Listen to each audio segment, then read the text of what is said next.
Hi, if you haven't been following my series of videos, I'm Dr. Craig Malkin. I'm a clinical psychologist and lecturer for Harvard Medical School. I'm also the author of the newly released in paperback Rethinking Narcissism, devoted to helping us understand and cope with narcissism in all its forms. As I've said repeatedly, one of my goals here is to help people understand that the idea of the loud, brash, obvious narcissist is a stereotype, a caricature. It doesn't always present that way. Some narcissists can be extremely quiet and even self-effacing and seemingly self-sacrificing.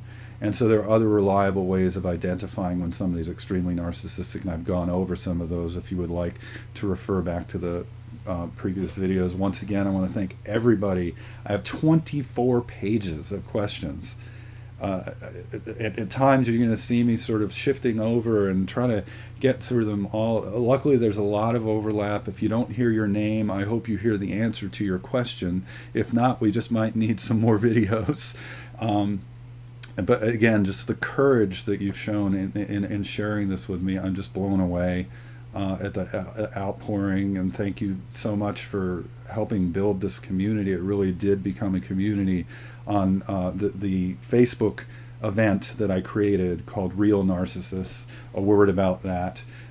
The idea was that we're talking about real narcissists, people who are extremely narcissistic that you might run into everyday life, but that doesn't mean that I'm not also talking about subtle narcissism, and I've addressed that, because not everybody has a partner or friend who's overtly narcissistic, who's extremely abusive, who name calls or put downs. It can be way more subtle, and you need to look for those signs as well, and I hope I've given you a start on that. What I'm doing now in this video is I had so many questions about relationships. How do you recover? Say, how do you, if you've been through experience where you had a partner who actually gaslighted, which is so insidious. This is where the person engages in a kind of emotional hot potato where, because they're feeling like they're not together, they act and they say and do things to make you feel like you're the one who's not together. It's a kind of projection. In the literature, it's often called projective identification. But just think of it like a game of emotional hot potato. So a word about this. I've got questions like from Jillian, from Kristen. How do I allow my heart to ever open up again? That's just heartbreaking. How do I allow my heart to ever open up again? And Kristen has the same question. How do I open my heart to another? Some days it's so hard to keep it together mentally. These are people who have been through hell. Through an ex who, say, had Tammy, this person had suffered from emotional abuse, and their partner had addictions, criminal activity, and cheating. This sounds like malignant narcissism. I can't diagnose someone I haven't met with, but this sounds very severe. So, my first words to you are that no, you are not crazy, whatever that's supposed to mean. Again, people who love someone don't use that word. You are suffering from post-traumatic stress disorder if you've been through abuse, and let me talk about post-traumatic stress disorder, then we can talk about the kinds of things that help. So post-traumatic stress disorder is a cluster of problems. One of them is hyper-arousal, feeling like you're on edge constantly, feeling like you're on the edge of your seat. Let me make it simple for you, like I make it simple whenever I speak to clients. You know, all of these problems of post-traumatic stress disorder ride on what's called a fight or flight state, sympathetic nervous system arousal. And this is the reason I tell you you're not crazy. I actually often prefer to think of this as long-term stress adaptation, because when you're in an insane or upsetting or terrifying situation, a war zone, or you're in a relationship that feels like a war zone, the most natural thing our nervous system can do is to adapt to that stress. That means you have to be on constant lookout for danger. You become hypervigilant too. is the term. This is another pattern. We have hyperarousal, we have hypervigilance, we have re-experiencing symptoms. This is where you have nightmares, flashbacks. You feel like in similar situations it's happening to you all over again. Avoidance. This is a big one, where you come shut down, you close your heart off. And that is, whenever I deal with somebody who's been through that, it's like, never can I go there again. I just can't allow myself to go there again. You close your heart off. Emotional numbing is a form of avoidance. And that's what people mean when they say, how can I ever open my heart again?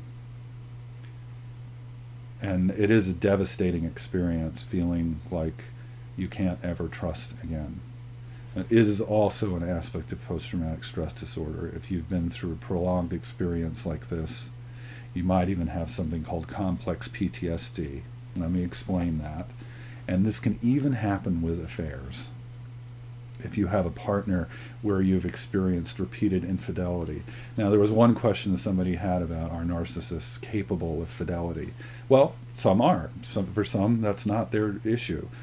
They don't even feel particularly attractive, so they're not going to be going out, and they're not going to be going to bars. They're not outgoing. You're just dealing with somebody who's argumentative and always has to be right, and may even sort of suggest that that you just need to change your thinking. So no, not all narcissists will even struggle with sex addiction or infidelity. In fact, we know from the research, I think it's like 40 to 45% of men in married relationships have at least one instance of infidelity. For women, it's 35 to 40. It's not much different. And not all of those people are extremely narcissistic, so you want to think about it that way. So rather than, sometimes it can be a symptom of somebody having narcissistic personality disorder, but I want you to pay attention to those other signs that I've gone over, like triple E and the 3 stop signs. Those are much more important, and the signs that the person is insecurely attached and is coping with it by soothing themselves with feeling special in various ways, that it's addictive. Instead of turning to you, they're turning to feel special. Those are much more reliable signs that I go over in Rethinking Narcissism.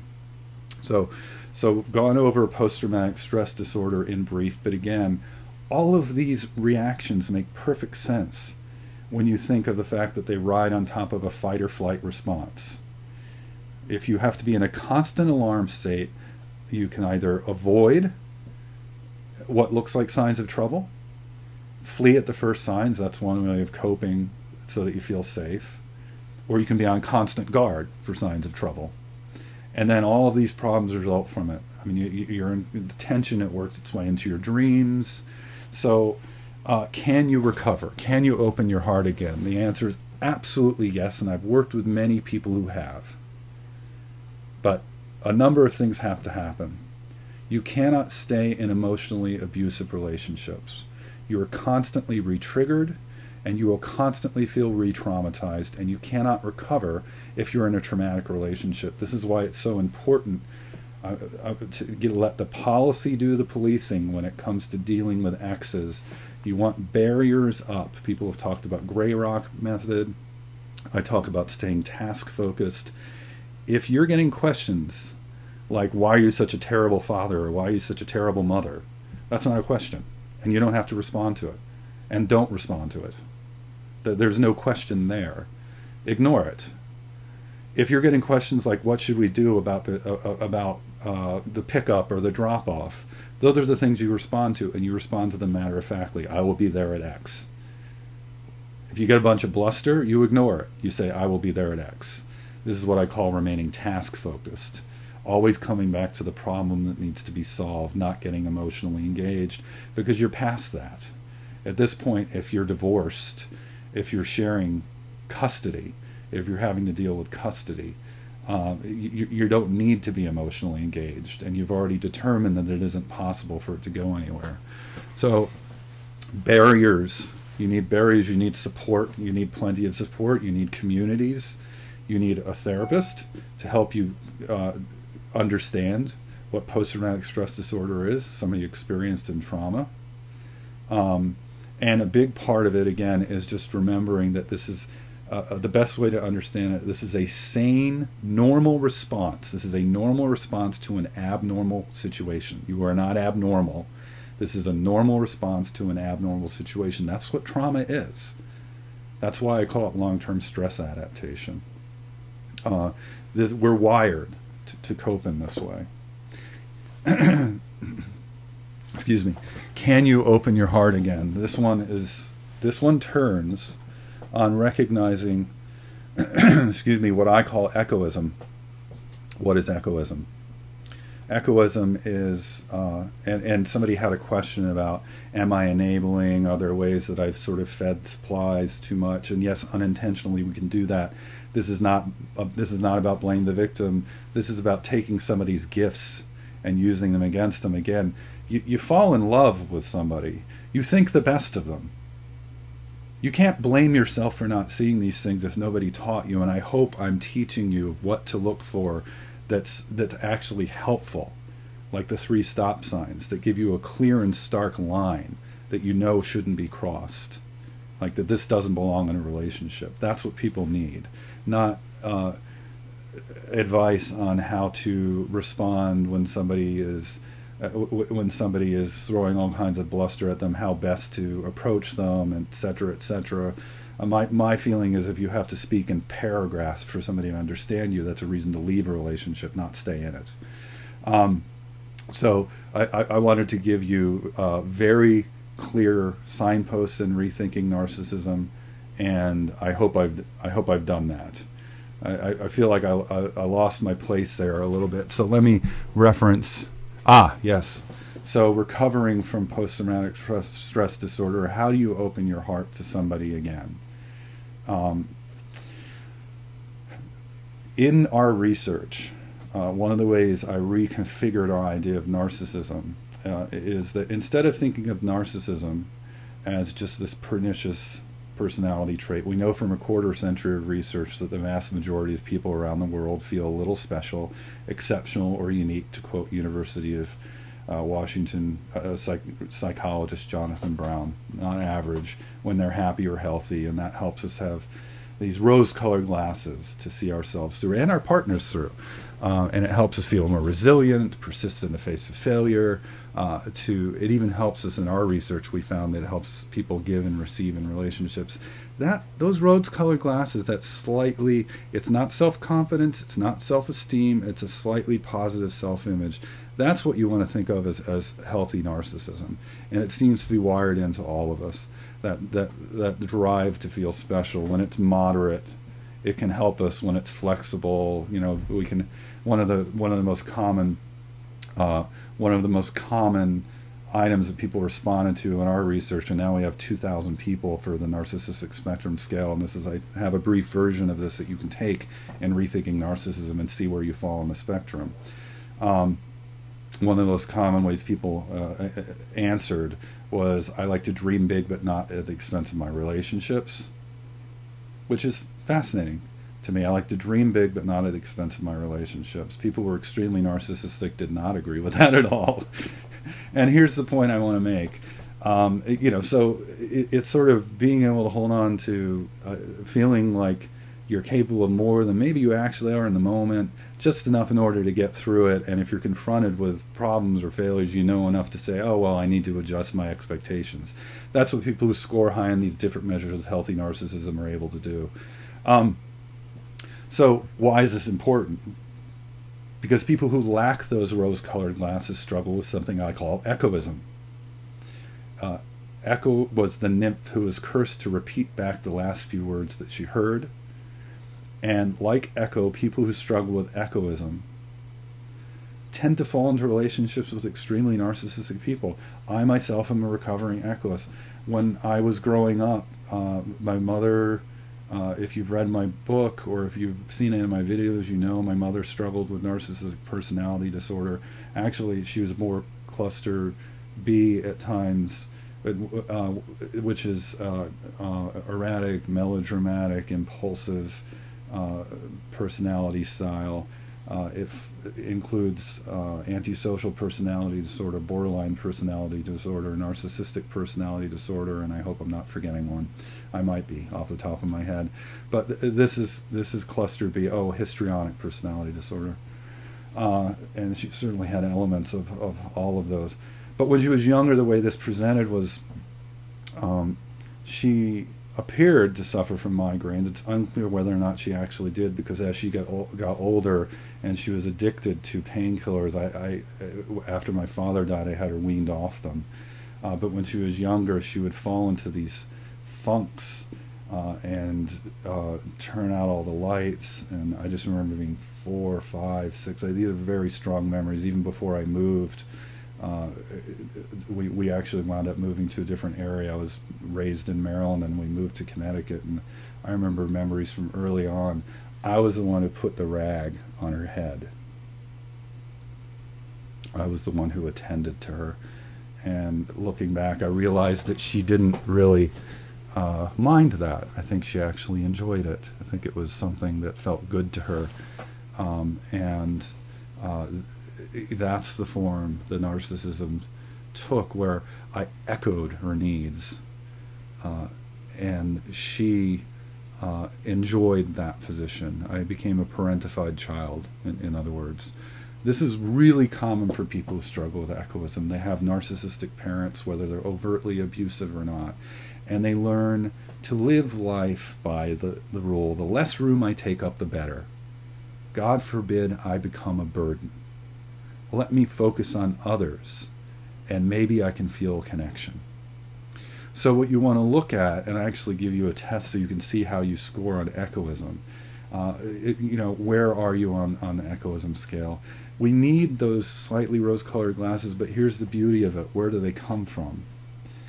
Well, they come from relationships where we can feel securely loved. We know that from the research. What helps people have those healthy rose-colored glasses, just enough to feel good about themselves and feel good about their partner, to see themselves through as maybe even smarter or more attractive, and their partner is smarter or more attractive or warmer or more compassionate or funny than they actually are. Positive illusions, again, they were called early on in the research. People who are securely attached have that. Secure attachment, again, is when you feel sad, blue, scared, lonely. You can turn to someone with what you're feeling and trust that they will be there for you. So in addition to having plenty of supports when you have post-traumatic stress disorder, a good therapist to help you with the symptoms of PTSD, and some barriers to protect you from re-traumatization, you need to be testing out in relationships, finding your voice exactly like you did by sharing your stories here. How do you open your heart? Well, gradually. You test it out. And you test it out by finding relationships where can you share from a vulnerable place when you're upset? Can you share from a vulnerable place when you're upset and say, I call these empathy prompts in Rethinking Narcissism. And they're helpful for people who struggle with extreme narcissism. They're helpful for people who struggle with echoism. Because you want to think echoism is another kind of insecure attachment, only instead of echoists coping by turning to feeling special, they cope by trying to take up as little room as possible. It's just the opposite way of coping. And you can see how echo and narcissists wind up in this dance. In fact, there's this, from our research, there's this one graph of optimism and giving and receiving in relationships, and people who scored high on my measure of extreme narcissism and people who scored high on echoism, and they're directly mirrored, as though I'm not doing that quite right, but it's like they're about to embrace, and that really is what it's like. You need to be aware of your struggles with echoism. Is this the same as codependency, I'm often asked. Codependency has a broad understanding. It's not something that we clinical psychologists use clinically, diagnostically, because it seems to cover so many things. Specifically, echoism is a fear of seeming narcissistic in any way, a fear of becoming a burden, so that people bury their own needs and expectations. So how do you open your heart? very often, part of the recovery is that people who struggle with egoism, they, instead of expressing disappointment, turn to self-blame. I am the problem. The problem is me. And that makes perfect sense when you think about the fact, I feel like my eyes are looking a little wonky here. There, I'm looking straight on now. It makes perfect sense to feel trapped, and you feel like you can't get out of a relationship that is harmful to you. And it often starts in childhood. If I'm the problem, I can control that. I can fix myself. And this starts this insidious pattern of self-blame, where people who are extremely narcissistic can't own any of their behaviors, the problems. They blame you for everything, and you blame yourself. So it resonates. Echo and narcissists wind up dancing. You echo their needs. You echo their needs to feel special. So you need to get your voice back. And that starts by being able to tell your story like you've done here. Like Tammy has done some days, so hard some days to keep together. Any advice would be appreciated. And this is my advice. You want to test out with friends slowly. I call this graduated exposure, because what you're doing is you're exposing yourself to the experience of opening your heart again. You know the warning signs to look for now because I've told you. You may have become less aware of them, because if you grew up around somebody who is narcissistic, part of what happens is you automatically raise your threshold for behaviors, and what bothers most people might not bother you. It might not even register. You're like, oh, this is normal. You know, also if you're traumatized, if you've been abused before, you might even have moments of dissociation where you're not really present when you're being mistreated. And so that's where getting help with the post-traumatic stress disorder comes in particular long-term PTSD, complex PTSD. So you need help. And one of the easiest ways I want to mention, you know, for anybody who struggles with PTSD, you want to calm the hum and buzz of your nervous system. Anything you do can lower your fight or flight state. We know that fight or flight and the sympathetic nervous system, it's called, and the parasympathetic, that's the relaxation nervous system, reciprocally inhibit one another. That means when one is up, the other is down. So you can do things to switch on the relaxation response. You don't have to eliminate the sources of stress. It's enough to do things to raise your parasympathetic response. That's how reciprocal inhibition works. So intense exercise, raising your heart rate for 30 minutes or more, meditation, yoga. Actually, people who suffer from PTSD often do better with more active things to get their energy out. So aerobics or some kind of intense sport. That will increase the parasympathetic response. It will lower your fight or flight system. And that means all those things that ride on top of it, the hypervigilance, the avoidance, emotional avoidance, the re-experiencing, the hyperarousal, all of that comes down too. Because if you bring the hum and buzz of the nervous system down, it calms everything else down, including those symptoms. So, Tammy, I hope you can find different ways to do that. But again, do not be alone. It's hugely important. I also saw somebody who talked about being in a situation where the person had power, was in a powerful position in the community. It is not unusual for extremely narcissistic people to have power. You need to circle the wagons. It can be a very dangerous situation. I've had plenty of clients where their ex or even their spouse is a police chief in a small town, or a fire chief, or somebody high up in the government, and they're very adept. They're extroverted narcissists, and they're very adept at seeming to be okay except when they're at home, and then all hell breaks loose. You need support.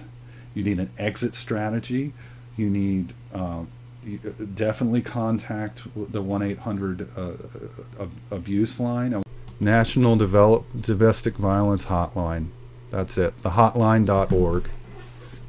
So you can find it online too, and it even has a warning you can be monitored, which is smart.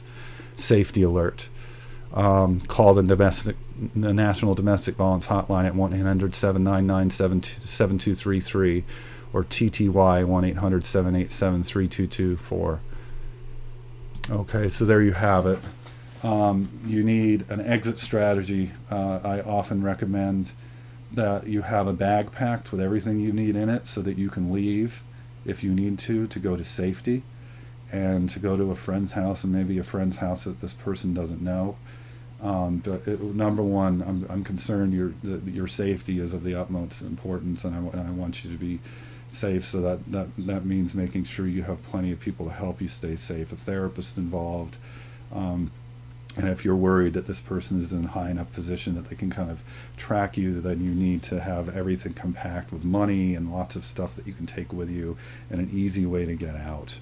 And you need to find a way to get out of the relationship. So I think I want to go back to more about recovery. How do you find your voice if you've struggled with echoism? What are empathy prompts? And I talk about these in Rethinking Narcissism. And again, if you're just joining, if you're just starting this video, sort of skipped along, this is coping with real narcissists, and so much material on relationships. I'm just going to get to parenting as soon as I can. If you struggle with echoism, you need to find your voice. Again, you need to voice healthy disappointment. How do you do that? Most of the time when people struggle with echoism, they fall into one and two responses. They either fall silent, or eventually they build up they become angry enough and they explode, and then they feel terrible and guilty, and then they fall silent again, and it's this vicious circle.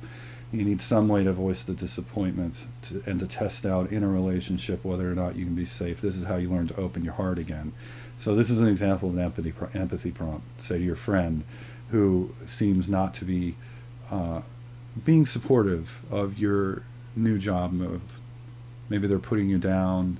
Maybe they're saying, maybe they're playing that game of emotional hot potato where they are feeling insecure, and they're saying or doing things that make you feel insecure, and they're saying, I don't know if this job is right for you. What do you say? You say,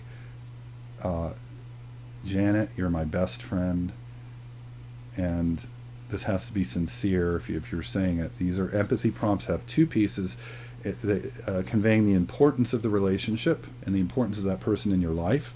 This is something people struggle with narcissism, have problems with. They don't feel special to others, so instead they work to feel special for them, put on a show, or prop themselves up internally. And what replaces it, secure attachment, is all about feeling special to someone. So you highlight their importance in your life. You know, Janet, you're one of the most important people in my life. You're my best friend. And when you question my every move, I feel devastated. Like my best friend doesn't have my back. I feel so sad. Because I want to feel like, you know, wow, my best friend's my cheerleader and is there for me. That's an example of empathy prompts. What you're looking for, this is all drawn from research that I cover in Rethinking Narcissism and on how best to approach these situations. This is the very best way you can regain your voice. What you're looking for is affirmation. What you're looking for is an empathic response. Oh, I'm so sorry. I had no idea I was coming across that way. If you get anything but that, if you get defensiveness, like, what do you mean? I'm being supportive. Or if you get reactivity, changing the subject, like, well, what about me? You weren't supportive last week. It's a bad sign. And as I say in my, what I say in my book is you try out empathy prompts for just a few weeks. As long as you're not in an abusive relationship, remember the 3 stop signs: abuse, psychopathy, denial, in any relationship. As long as the 3 stop signs aren't there, you try this out. Otherwise, you can't, if they're present, you can't feel emotionally safe enough to even try this. But if you're just trying to open your heart again to dates, to different people, you want to find ways to regain your voice. As Echo, remember, Echo was cursed to repeat back the last few words that she had, that she heard. She had no voice of her own. You need to regain your voice. These are some of the ways that you recover after leaving a relationship with somebody is abusive or extremely narcissistic, even if the narcissism took the form of affairs. Oh, and a word on that. Yes, you can have symptoms of post-traumatic stress disorder we know this, from multiple infidelities. What happens is, this is the person that you felt like had your back, that you married or you committed to, and when you find out that nothing you've been hearing is true, your whole world is turned upside down. You're of course going to doubt your perception. It's extremely traumatic, and you can have symptoms of post-traumatic stress disorder. Again, from that, you can develop what's called a disorganized attachment response temporarily. This is now where the person who was your source of love and comfort also becomes a source of fear. The very person who was supposed to be there for you is now dangerous. Dangerous to put yourself in their hands, even if it's just emotionally, regardless of whether or not there's abuse going on. That's what infidelity can do. So if you find yourself checking the emails and hacking into accounts and doing all kinds of things like that, that's hypervigilance, and that's normal. And it's precisely because you've come to feel that you can't trust your partner. It's not the road to recovery. Eventually you have to be able to learn to open your heart again in the ways that I've tried to cover. But it is a normal response to an abnormal experience. And that is what it is when the reality you thought was going on turns out not to be the case. So let's pause here. I want to come back. Again, you've been watching my series of videos answering questions that have come in. So many questions, 24 pages of questions on dealing with real narcissists. That means people who are extremely narcissistic and just dealing with narcissism in everyday life.